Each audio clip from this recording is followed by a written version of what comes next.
Hi, this is Damien from Fine & Country Oxford, and today it's my latest article. And today I'm going to look into how some Oxfordshire landlords are going to face bills between £11,000 to £14,000 as Michael Gove, the housing minister, declared an attack on poor quality private rental homes.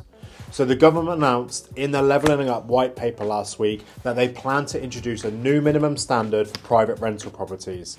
Also, the white paper wants every landlord in Oxfordshire, 16,000 of you, to go on a Landlord Register and proposes a removal of Section 21 no-fault evictions. This could make it so much more difficult for you to get possession of your rental property.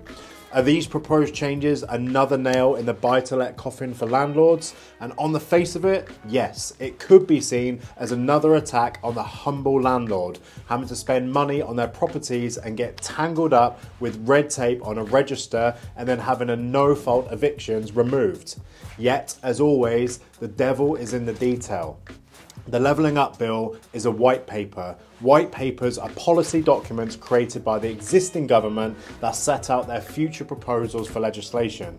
Many white papers don't even make it to the House of Commons to be debated on, and even then it needs to be voted on by both Houses of Parliament before becoming law. And any changes are at least 2 or 3 years away, and that's assuming that it gets debated and approved. Many have said that the white paper is supposed to lay out to sort the challenge of rebalancing the UK economy that is suffering from the highest level of regional inequality than any other Great British country. This is a gargantuan challenge, yet the Levelling Up white paper reads very much like a shopping list of great ideas without the means to pay for it. One of the 12 points in the white paper was focusing on housing, with a plan to introduce a new minimum standard for rental properties, a landlord register, and the removal of no-fault evictions. So what does this mean for the landlords of the almost 16,000 private rental properties here in Oxfordshire? Well, substandard rental properties, the proposed changes will mean that rental homes in the private sector will have to meet 2 specific standards that the existing 12,000 social housing homes in Oxford currently need to meet.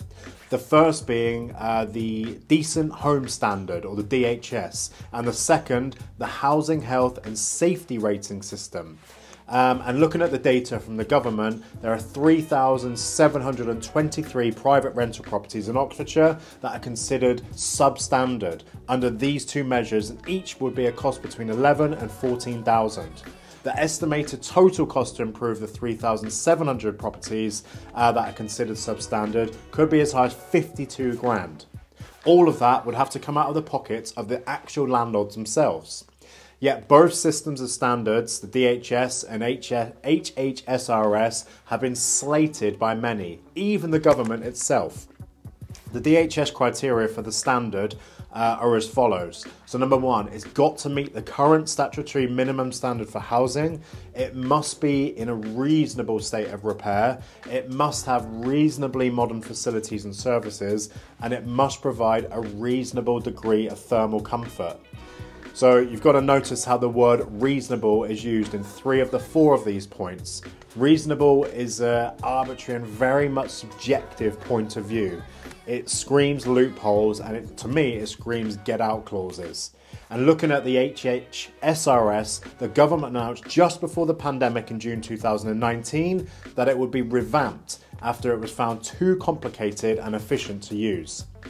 Putting aside how one measures the standards, it's a simple fact that there are many Oxfordshire rental properties that are substandard, and I believe it right that the government have an ambition to halve the number of substandard properties in the next 10 years.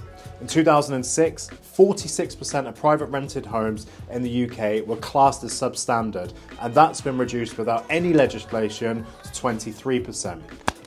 Also, if you recall in an article I did actually write recently, and if you missed it, just give me a call, Oxfordshire landlords will be faced with bringing their properties up to an energy rating of C, an EPC rating of C, between 2026 and 2028. And this legislation's already been announced. Most of the works to meet that EPC rating requirement will be the same works to meet this new legislation. And also in that article, I discussed how the government have suggested that certain allowances will be made for landlords on rental properties that cannot be improved. So I think Oxfordshire landlords should sit tight, let the government shine more light on this in the next coming months before having any knee-jerk reactions. So the Landlord Register. To be honest, there are several city borough registers around the UK for landlords. Experience has shown that they seem to add an extra level of bureaucracy and red tape, and the register will be for Oxford buy-to-let landlords, and rogue landlords will be struck off whilst allowing tenants new rights. Another reason to employ the services of a letting agent to sort that out. So the end of no-fault evictions. Again, I spoke of this a few weeks ago with the proposed removal of Section 21 to evict a tenant. Again, if you want a copy, drop me a line. If you recall, I stated that no-fault evictions were removed in Scotland over 4 years ago, and the apocalyptic suggestions it would kill the rental market for Scottish landlords was forthcoming. Now, of course, the Scots strengthened the other grounds to evict the tenant, and if the government strengthened the Section 8 legislation again, I cannot see this being an issue south of the border. Again, only time will tell once the government put more meat on the bones of the white paper. So the conclusion, many of the announcements made in the Levelling Up white paper are a rehashed proposed legislation that's been on the books for the last 2 or 3 years.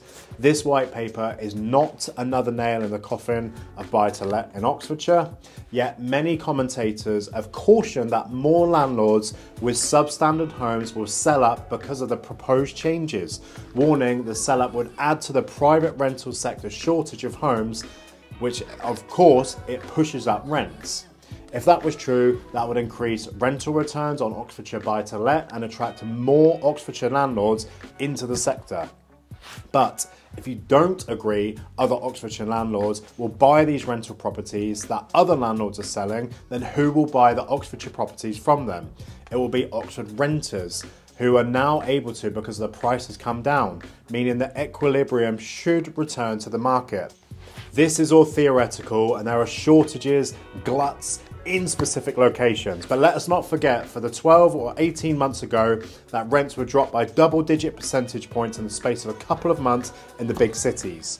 Those rent drops weren't anything to do with landlords buying up city central properties, but demand plummeted within 20-something tenants moving back in with their parents during the first lockdown and the months that followed. Yet now rents have doubled back with the return of tenants to the cities. In a nutshell, is Oxfordshire landlords do end up selling in their droves, which they won't, yet if they do, those properties will still exist. Few of them will be left empty because most of them will be bought by other Oxfordshire landlords, as they'll be attracted to the sector as inflation takes hold, whilst others will be bought by first-time buyers.